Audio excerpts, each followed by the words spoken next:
এই দেশের নেত্রী যা দিয়ে গেছে মানুষকে এই 17 বছরে 100 বছরে কোনো দেশের এমপি মন্ত্রী কোনো দেশের পার্টি তা দিতে পারবে না। দেশে তারা কিছু দিবে প্রশ্নই আসে না। ওরা তো দেশ পুরো করে আসছে।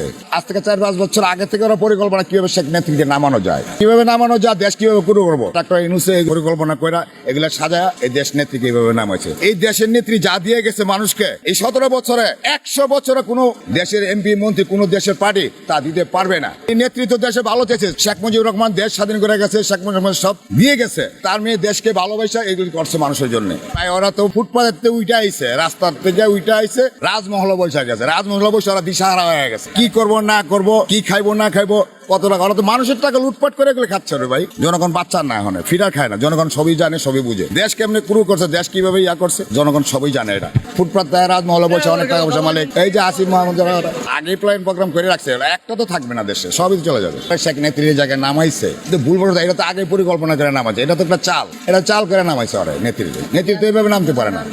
না জনগণ এটা তো টাকার বিনিময় করছে ভাই, এগুলা টাকাতে করছে ভাই, এগুলা ওই যে করছে ডাক্তার ইউনূসে ওরা সময় মিলা ওরাই তো করাইছে দেশ।